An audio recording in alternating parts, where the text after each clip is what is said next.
እገረማለሁ በምህረት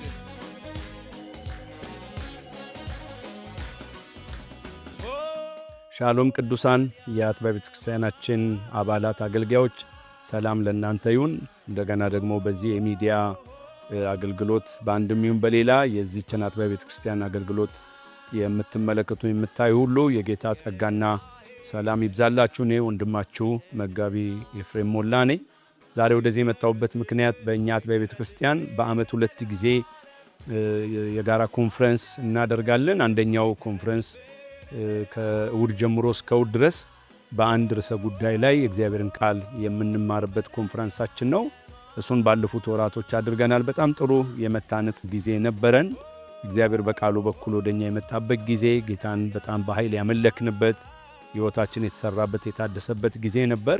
ከዚህ ጋር በተያያዘ በየዓመቱ ደግሞ የምናደርገው ሁለተኛው ኮንፈረንስ ይህን ክረምት ተገን አድርገን ባሉን በቋሚ የሐሙስ ጉባኤያችን ላይ ተከታታይ በሆነ መልኩ የመነቃቂያ ኮንፈረንሶች እናደርጋለን።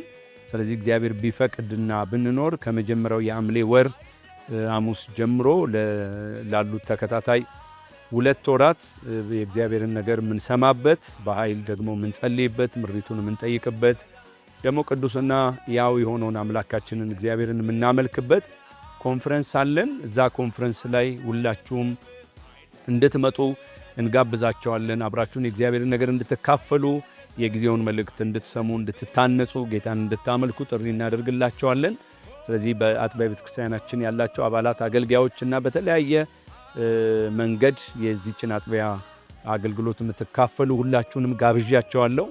ከፊታችን ሐሙስ ጀምሮ በይፋ ኮንፈረንሳችንን እንጀምራለን። ለዛ ፕሮግራም እግዚአብሔር እንዲናገረን የጋበዝናቸው አገልጋዮች አሉ። በእነሱ በኩል የሚቀርብልን መልእክት እንሰማለን፣ እንታነጻለን። በጣም ጥሩ የመነቃቃት 2 ወር ይሆንልናል ብለን እናስባለን። እንደ መሪ ሁላችንም ለዛ ፕሮግራም እንጸልያለን። እግዚአብሔር የሚናገረንን እንሰማለን። ወደ ጉባኤውን በተመሳሳይ ይዘን እንመጣለን ብለን እናስባለን።